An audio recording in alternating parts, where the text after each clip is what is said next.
Geliefdes, goeiemôre en welkom. Geliefdes, ons lees vanoggend saam uit 1 Korintiërs 1, as jy dit wil opsoek om saam te lees. 1 Korintiërs 1 vanaf vers 10. Ek gee jou 'n oomblik om dit sommer op te soek. Die opskrif van die gedeelte is verdeeldheid in die gemeente. Jy weet dat ek hou daarvan om 'n leesroosterteks te preek. Dit is vir my wonderlik om te dink dat daar reg oor die wêreld vanoggend mense is wat hierdie teks sal lees en hieroor sal praat en hieroor saam sal dink. Dit is my lekker om te weet dat ons ook so 'n gemeenskap van gelowiges kan wees met verskillende mense op verskillende plekke op verskillende tye. En dit help nog as ek lees altyd hulle sê, dit help dat jy nie altyd dieselfde goed preek nie. Ja, anderste gedeelte wat ons vanoggend gaan saam lees. Verdeeldheid in die gemeente. Ek doen 'n beroep op julle almal, broers en susters, kan ons lees in die naam van ons Here Jesus Christus om eensgesind te wees. Daar moet geen verdeeldheid onder julle wees nie. Julle moet een wees in dieselfde gesindheid en met dieselfde oortuiging. Ek sê dit, my broers en susters, omdat van Chloe se mense my vertel het dat daar onenigheid onder julle is. Daarmee bedoel ek dat een sê, ek is vir Paulus. Een sê, ek is vir Apollos. Een, ek is vir Cephas. En een, ek is vir Christus. Is Christus dan in stukke verdeel? Is Paulus miskien vir julle gekruisig? Of is julle in die naam van Paulus gedoop? Ek dank God dat ek niemand van julle gedoop het nie, behalwe vir Crispus en Gaius. Niemand kan dus sê dat julle in my naam gedoop is nie. Nee, ek het ook nog van die huisgesin van Stefanus gedoop, maar verder weet ek nie of ek nog iemand gedoop het nie. Christus het my immers nie gestuur om te doop nie, maar om die evangelie te verkondig. En dit nie met die woorde van menslike wysheid nie, want dan sou die kruis van Christus sy krag verloor. Geliefdes, as ons na hierdie gedeelte kyk van Paulus in 1 Korintiërs, dan help dit nog ons om te verstaan waar bly die mense, wie is die mense vir wie hy hierdie gedeelte skryf. Dink gou vir 'n oomblik aan Korinte as 'n hedendaagse New York of selfs 'n Kaapstad. Dis 'n besige kusstad, propvol matrose, handelaars, mense van oral oor. Dit is hierdie deurgangspad vir handel, presies soos wat Kaapstad is. Dit is 'n mengelmoes van kulture wat hier bymekaar kom. Jy kan op enige straathoek 'n ander taal gehoor het, 'n ander afgod, 'n ander tempel gesien het. Jy kon oral iemand verhoor wat 'n ander tipe nuwe filosofie aan iemand probeer verkoop. En dan begin Paulus nou vir hierdie mense, hierdie gemeente van hom te preek. Hy het hierdie gemeente self gestig. Dit was nie maklik nie, maar hy het. Eers het hy probeer om 'n gemeente te stig deur na die Joodse sinagoges toe te gaan. Maar daar het hy gesukkel, dit het nie uitgewerk nie. En toe verskuif hy sy fokus en toe gaan hy na die heidene toe. Die gewone mense wat daar groot geword het, die mense wat daar op die straat loop. Dit was Griekse mense wat daar was, maar hulle het Romeinse gebruike gehad. En dit is waar die moeilikheid begin het. Want in die brief wat ons nou lees, Paulus begin eintlik deur 'n klomp praktiese antwoorde te gee op vrae wat hulle gehad het vir hom, probleme wat hulle ondervind het wat nou by hom uitgekom het. En hy probeer nou vir hulle prakties sê wat hulle nou moet doen in die lewe om makliker te wees en makliker te leef. Want hierdie gelowiges is nuwe gelowiges, maar hulle het klomp ou gebruike, ou gewoontes wat hulle nou saam met hulle bring kerk toe. Omdat daar so baie stemme is waarna hulle kan luister. Daar is so baie opinies om te hoor. So baie oortuigings waarvan jy jouself kan laat oortuig. In daardie tyd was dit byvoorbeeld 'n baie groot ding as jy slim kon praat. As jy 'n goeie redenaar was, as jy met groot wysheid kon praat, as jy 'n goeie woordeskat gehad het, dan was jy iemand. Mense het maklik volgelinge geword en faksies gevorm rondom hulle gunsteling guru of die beste spreker. En so wanneer Paulus nou hier begin skryf, dan praat hy nie teologie uit 'n handboek uit met hulle nie. Hy praat met mense wat vasgevang is in 'n kultuur waar almal probeer om belangrik te klink, om belangrik te wees. Hy probeer vir hulle sê, hoor nou hier, julle is nou in Christus. Vergeet van wie die slimste praat. Vergeet van wie julle gunsteling is. Hoor nou waar gaan dit eintlik. Paulus is besig om amper 'n aanval te loods op die mense wat slim probeer wees. Mense wat baie weet en baie van hulle self dink. En hier in Paulus se brief word 'n paar mense sommer uitgehaal, aangespreek. Hy sê vir hulle, julle kan nie dink julle is beter as iemand anders nie. Jy kan nie dink jy weet meer as iemand anders nie. Hy sê vir die mense wat de mekaar is, maar wat passievol is oor wat rondom hulle aangaan. Oor wysheid. Hierdie mense is passievol oor wysheid en inligting. Nou verder weet ons ook dat hierdie mense baie van mekaar verskil. Ons hoor nou hulle is passievol oor dit wat hulle hoor, maar ons so baie verskille. En hierdie verskille lei tot verdeeldheid. En Paulus reageer nie op spesifieke, diepgaande leerverskille tussen hierdie groepe nie. Hy gaan nou nie en probeer kyk wie het wat gesê en wie's reg en wie's verkeerd nie. Sy skynbare, dit wat ons nou kan sien, sy houding oor die verskille is, dat julle verskille kleinlik is, onbenullig is. En in die brief moet dit nou oplos. Hy sê vir hulle dat hierdie verdeeldheid in die liggaam van Christus, ongeag wat dit is, eenvoudig nie geduld kan word nie. Hy is bewus daarvan dat die gemeenskap verskille het. Maar hy is ook bewus daarvan dat die gemeenskap verskillende gawes het. Hy weet hulle word uitgedaag deur hulle diversiteit. Hy weet dat daar verdeeldheid tussen hulle plaasvind. Hy het nie 'n weersin aan hulle verskeidenheid nie, maar die kernoortuiging is dat hulle moet ooreenstem op een ding, en dit is Christus aan die kruis. Dit kan nie gaan oor spesifieke verskillende leerstellings nie. Hy skryf dus vir 'n jong, dinamiese gemeente, en eerstens moet ons hoor, mense is verskillend en ons niks fout daarmee nie. Ons mag verskillend wees, maar verskille mag nooit tot verdeeldheid lei nie. Wanneer Paulus die evangelie begin verkondig, dan is dit anders as sy tydgenote. Dan is dit anders as die mense van sy tyd wat fokus op woorde en fokus op idees en filosofie. Wanneer Paulus praat, gaan dit vir hom oor die evangelie. Dis wat hy wil verkondig. Dit gaan oor die kruis en die goeie nuus wat Jesus aanbied. En dit is anders as die ander wysheidsliteratuur wat rondom hulle is. Hy wil nie deelneem aan dit nie. Hy wil nie deelneem aan die redenaarskuns soos wat die leiers van sy tyd aanhang nie. Die hart van die evangelie, sonder sinlose verdigsels, dit is waaroor dit vir Paulus gaan. Ek het dit nou gesê, maar onthou nou, Korinthe, die stad, is deur die Romeine verwoes en is eers weer jare later herbou, as 'n Romeinse stad. 'n Romeinse stad op Griekse grond. Mense het hierop geroem, dit was vir hulle groot, dit was soos iets wat hulle in die sakkie gehad het, die Romeinse styl, die geboue, die kultuur, die argitektuur, dit was baie belangrik, en deel van hierdie kultuur is dat jy groot moet praat, en baie moet weet, en dat mense met mekaar moet kan redeneer, dis belangrik. So, kom ek bring dit gou huis toe, sê nou maar, almal in ons gemeente het gehou van klassieke musiek, nee? En daar kom nou 'n wêreldbekende orkes van Wene om te kom speel, en ons almal hou van klassieke musiek, dan gaan die hele gemeente probeer om te kom. Almal gaan wil kom. En na die tyd gaan ons almal praat oor hierdie orkes wat gespeel het. En wat was goed en wat was sleg en hoe vergelyk hulle met die vorige orkes wat hier was? Dis hoe dit was in Korinthe. Almal wou gaan luister na dit wat iemand sê. En na die tyd praat hulle, het jy gehoor wat hy gesê het?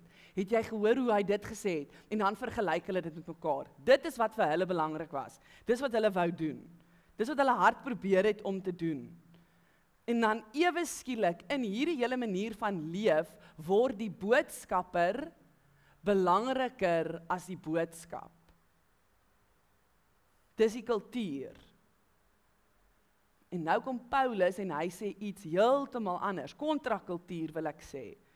Hy sê, geen aspek van gemeente wees, nie eers die sakramente nie, hy praat hier oor die doop, hy praat oor enige aspek van gemeente wees, kan die plek van Christus inneem nie. Niks mag belangriker wees nie.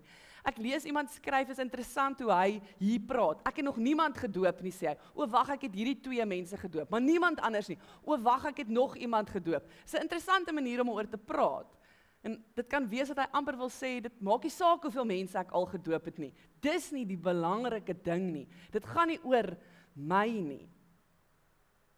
Dit gaan nie oor dit wat ek sê nie. Dit gaan oor iemand. Dit gaan oor Jesus. En niks van hierdie goed in gemeentelewe kan skeuring of verdeeldheid in 'n gemeente veroorsaak nie, aangesien dit aan Christus se eie liggaam skade doen. Kom ons staan net vir 'n oomblik hierby stil. Julle weet ons is in Epifanie. Dis in 'n tyd wat ons besonderse aandag probeer gee aan hoe Jesus homself aan ons openbaar. Histories dink ons aan die openbarings van Jesus in sy geboorte, natuurlik met Kersfees, en in sy bediening. Jesus is die een wat lig na die wêreld toe bring. Julle gaan sien hierdie tema gaan die hele tyd opkom.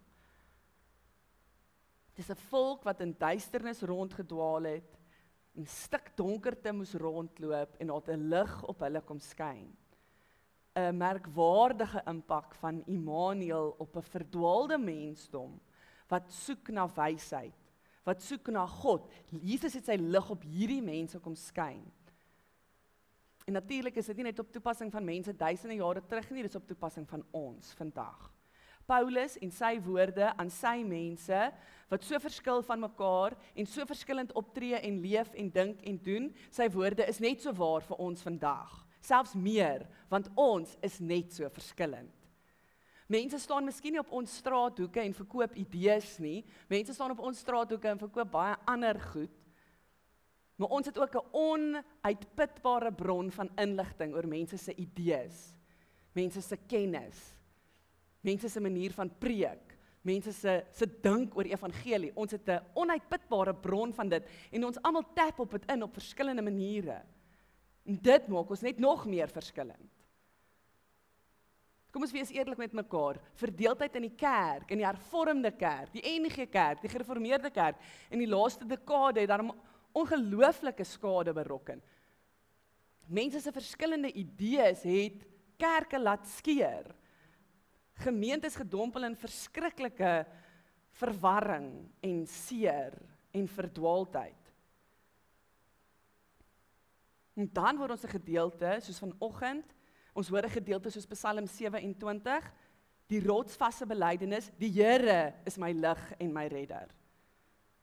Vir 'n digter van daardie tyd, van daai Psalm, was daar nie 'n titseltjie twyfel aan hierdie belydenis nie. Hy het geweet, sy uitkoms, sy rigting, sy verlossing, lê nie by mense nie, dit lê nie by 'n boodskapper nie, geen koning, geen priester, geen profeet op enige straathoek kan die plek van God inneem nie. Die Here is my lig en my redder. En dit is presies waar Paulus ons vandag wil kry. Hy skryf vir mense in Korinte wat die pad byster geraak het, omdat hulle na mense gesoek het vir antwoorde. Paulus sê vir hulle en vir ons, nou, dat God se plan vir Christene geopenbaar is in Christus. Daar is geen rede om te twyfel nie. Christus aan die kruis is die enigste lig wat regtig op God se geheimenis lig kom skyn. Vir Paulus was die doop nie hierdie formele uiterlike teken voor God en jou familie en jou gemeenskap, die hele kerk, dat jou vorige lewe, jou vorige identiteit weg is, los is, dat jy 'n nuwe lewe ingaan as een van God se mense, een van die Messias se kinders. En daarom is dit 'n naam wat die heeltyd opkom in die doop.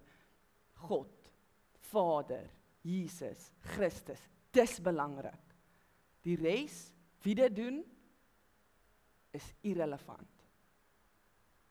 Wat relevant is dat die hart van die gedeelte in die evangelie, die goeie nuus, die Messias, die kern is, dis die hart. Dit bly die hart, dit bly die persoon. Die persoon wat die nuus bring, kan nooit belangriker wees as hierdie waarheid nie. Die Messias is die een wat saak maak. Al die ander, die mees senior apostel, die jongste bekeerling, bloot eenvoudig, niks minder, niks meer, niks belangriker nie, as eenvoudig 'n deel in die liggaam van Christus. Nou die hartseer ding wat tans so algemeen is in ons land, in ons families, in ons gemeenskappe, is hoe maklik ons het reg kry om agter iemand te wil aanloop. Ons kan so passievol raak oor 'n persoon, nê? Dat ons baie maklik presies doen waarteen Paulus ons waarsku. Ons kan so maklik agter iemand aanloop en dit lei tot ongelooflike verdeeldheid. Hulle hou van Trump, ek hou nie van Trump nie, ons is beter as julle. Ek hou van die Republikeine, dis mense met al die wysheid, al die kennis, al die pag, enigiemand anders wat nie van hulle hou nie, moenie eers met my kom praat nie, want ek kan jou nie verstaan dan nie. Praat eerder nie met jou nie. Sê ek nie genoeg negatiewe goed oor die ANC nie, dan praat ons sommer nie met mekaar nie. Sê ek te veel positiewe goed van die DA in Kaapstad op ons familie WhatsApp groep, dan is daai familiegroep tjoep stil. Hoeveel van ons geliefdes het nie al uiterse, ongemaklike etes en kuiers en samekomste gehad, waar familie eenvoudig nie langs dieselfde vuur kan sit wanneer dit kom by leiers en politieke partye en geloof en kerk wees nie, en hoe maklik lei dit tot ernstige verdeeldheid en onmin onder gesinne, families, man en vrou, broers en susters. Ons almal het al verdeeldheid in hierdie aspek aan ons lywe gevoel. Geliefdes, die waarskuwing is groot. Pas op dat die persoon met sy manier van praat, sy manier van redeneer, haar insig en wysheid te belangrik raak. Wees versigtig dat die regte kring, die regte party, die regte persoon nie swaarder weeg as die boodskap nie. Moenie dat ons tyd verspeel deur onsself in kampe te gaan verdeel en agter ons eie menslike leiers aanloop, wat dan verdeeldheid veroorsaak nie. Daar is net een liggaam wat saak maak, en dit is die liggaam van Christus. Hy is ons lig en ons redder. In die hitte van debatte, as ons by mekaar sit, kan ons maklik vra, maar watter groep is nou eintlik die regte een? Watter een het nou eintlik die waarheid in die hand? Watter leier moet ek nou eintlik glo? Wie verkondig dan nou die evangelie? As ons met hierdie verwarring sit, kom Paulus en hy trek 'n streep deur dit en herinner ons, dit gaan nie oor die boodskapper nie, dit gaan oor die boodskap. Die antwoord is nie in menslike verwarrende strukture nie. Die antwoord is Christus, die gekruisigde. Wanneer ons ophou om mure, om ons eie standpunte te bou, en eerder begin draai na die middelpunt toe, die kruis, dan vind ons mekaar weer. Want as Christus die lig is, dan verdwyn die skade wees van ons menslike stryd. Hierdie goed waaraan ek so wil vasklou, hierdie oortuigings wat ek het, dit wat reg is en verkeerd is, en ek sal daarby staan en val, dit verdwyn as dit waarby ek staan en val, Christus se lig is. Christus se verlossing is, Christus se vergifnis is. Dis iets wat Paulus dwars deur Korintiërs probeer doen. Vir mense sê, prakties, hoe kan julle hierdie nou reg kry? Hoe kan julle dit as gesinne en families en gemeentes reg kry? Om die evangelie van Christus en dit wat hy gedoen het, deel te maak van julle lewens. Hy probeer om prakties in die lewe vir mense te sê, dit is hoe jy loop in die lig. Dit is die lig, dis hoe jy leef in die lig. Nou is die vraag, is dit ooit moontlik? Is dit moontlik om eensgesind te wees, sonder om verdeeld te wees? So kom ons raak prakties. Kom ek sê vir jou 4 goed vanoggend, waarin ek glo, dat ek weet, hierdie is nie net wensdenkery nie. Dit is moontlik om eensgesind te wees. Geliefdes, dit is deel van ons roeping. Is dit moontlik? Ja, want dit is deel van ons roeping. Paulus roep die gemeente in Korinthe op tot eensgesindheid, om een te wees in denke en in doel. In ons ervaring leer ons, dit klink onmoontlik. Ek weet. Was Paulus naïef? Is hy besig om mense te verneder deur te weet, hulle gaan dit nooit regtig reg kry nie. Dis 'n onmoontlike opdrag. Paulus se oproep is nie tot morele, beter gedrag nie. Dis 'n teologiese uitspraak wat reeds waar is in Christus. Eenheid is nie iets wat ons moet probeer skep nie, geliefdes. Dis iets wat ons eenvoudig moet uitleef en doen. Want Christus het dit reeds aan ons gegee. Dis ons roeping. Dis nie 'n morele verantwoordelikheid nie. Geliefdes, ons kan nie anders nie. Paulus verkondig nie 'n ideaal nie, hy verkondig 'n werklikheid. Christus is genoeg vir elkeen, vir almal van ons saam. Eensgesindheid is moontlik, want ons weet, ons ontbreek geen gawes nie. In die liggaam van Christus is daar verskillende gawes.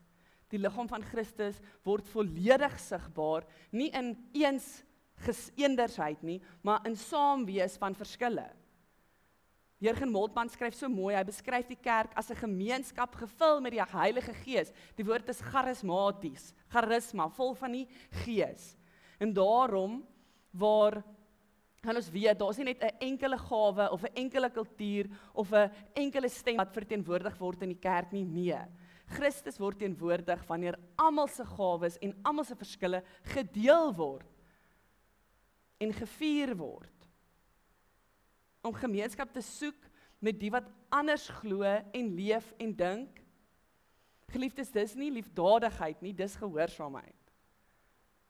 Om in 'n gemeenskap waar mense verskillend is in die liggaam van Christus, omdat ons almal verskillende gawes het, om dit uit te soek en te waardeer en te geniet, ek sê dit weer, is nie gehoorsaamheid nie, liefdadigheid nie, dis eenvoudig gehoorsaamheid.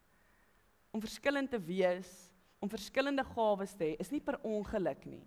Dis een liggaam met baie ledemate, dis natuurlik. Om saam met mekaar te leef met al ons verskille, dit is ons roeping. Dit is gehoorsaamheid. Ons kan dit nie wegwens nie, ons mag dit nie wegstry nie. Ons moet met dit saamleef en geniet en waardeer. Nog 'n manier hoe het moontlik is om in eensgesindheid te leef, is om te besef, het gaan nie oor jou nie. Het gaan nie oor my nie. Paulus haal vir Chloe aan, iemand by wie hy gehoor het, dat die Christene in Korinthe sê, maar ek behoort aan Paulus. En dan sê ander, nee, maar ek behoort aan Apollos. En dan sê iemand, ek behoort aan Cephas. Nee, maar ek behoort aan Christus. 'n Mens kan die trots hoor wanneer iemand amper hulle prediker of leraar probeer opeis.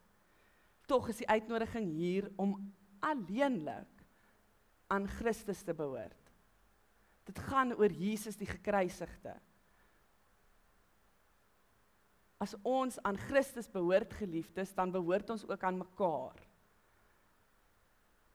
As iemand sê, ek behoort aan Apollos en ek behoort aan Paulus, dan ontbloot hy hier 'n geestelike meerderwaardigheid, waar mense ander en selfs Christus amper as 'n identiteitswapen op hulle bors dra. En dan sê hy weer, maar hoor net hier, selfs die regte teologie kan begin verkeerd funksioneer, wanneer ons Jesus gebruik om afstand te skep tussen mekaar. Wanneer ons teologie, al is dit hoe goed, gebruik om afstand te skep tussen mekaar, dan doen ons afstand van dit wat ons geroep is om te doen. En ons weet hoe maklik gebeur selfs dit. Ons weet hoe maklik ek dink, maar ek glo 'n bietjie beter as jy, en daarom hoef ek my nie met jou te laat meng nie. Hoef nie eers met jou te praat nie. Ons hoef nie eers in 'n gesprek met mekaar te gaan nie, want ek hou nie van hoe jy dink nie. Baie keer word selfs goeie teologie 'n geestelike meerderwaardigheid. Nooit ooit mag ons onsself as meerderwaardig beskou nie. Veral as ons weet, maar dit gaan eintlik net oor Jesus. As ons aan Christus behoort, geliefdes, dan behoort ons aan mekaar en dan leef ons in liefde met mekaar. Die laaste punt wat ek wil aanhaal is, En dit kan ons aan vashou, geliefdes, God is getrou. Hierdie is nie moontlik vanuit onsself nie, maar omdat God getrou is, kan ons hieroor praat. Ons kan nie op leraars of predikers of gemeentes of onsself staat maak om getrou te wees nie. Punt. Loyaliteit aan menslike gesagsfigure en strukture is 'n uitnodiging aan die magte of die owerhede om ons fokus weg te trek van God af. Die getrouheid van God is volmaak, geliefde, en dit strek tot by die geringstes van ons.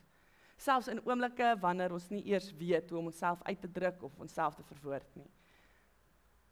Selfs as ons nie weet hoe ons ooit hierdie opdrag gaan uitvoer nie.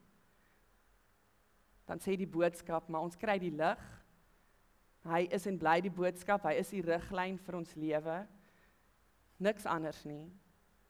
Niemand anders mag ooit belangriker wees as dit vir ons nie. Geliefdes, mag ons in die Here se genade en sy getrouheid vanoggend die wysheid kry, om daar waar daar nie eensgesindheid is nie, Here, julle te gaan regmaak. En verhoudings weer te gaan herbou. Mag ons deur die genade en die getrouheid van die Here dit reg kry, om onsself nie beter as enigiemand anders te ag nie. Mag ons deur die genade en die getrouheid van die Here dit reg kry, om in gehoorsaamheid te leef aan sy woord, dat hy die lig is, die redder is. Nie ons nie, nie mense nie. En mag ons saam so lief wees vir mekaar, dat die lig deur ons sal skyn in hierdie donker wêreld, waar mense soms sulke negatiewe gedagtes en idees oor Christene kan hê, omdat ons sukkel om die lig te laat skyn. Gelukkig is die Here getrou, en skenk aan ons sy wysheid, en sy genade, en sy krag dat ons dit kan doen. Amen. Kom ons sit net so, en dan word ons vir 'n paar oomblikke stil, en dan bid ons saam. O liewe Heer, mag U in hierdie week wat kom, net 'n bietjie meer wees in ons woorde as laasweek. Mag U net 'n bietjie harder praat as ons eie stem. Mag U liefde net 'n bietjie harder gesels as ons eie stubborn gedagtes. Mag U vrede deur ons vloei. Mag U wysheid ons volmaak. Mag ons net 'n bietjie, een tree nader aan U loop hierdie week. Aan U en U boodskap. Mag niks en niemand ooit belangriker wees as dit nie. Mag dit waarvoor U gestaan het, altyd wees waarvoor ons staan en leef. Here, gaan asseblief saam met elkeen wat vanoggend hier sit. Elkeen wat in hierdie nuwe jaar moet ingaan met al sy onbekendhede, Here, mag U ons elkeen aan die hand kom vat en ons sterk maak deur U teenwoordigheid. Mag U ons as gemeente lei en leer hoe om hierdie jaar 'n lig te wees vir U. Gaan asseblief saam met die wat siek is, o Heer. Gaan asseblief saam met die wat hartseer is en ver is en alleen is. En dankie vir die wat hier is en lief is en hard werk. Ons gee hierdie week, hierdie jaar in U hande. Ons redder, ons rots, ons lig. Ons vra dit in U naam alleen. Amen.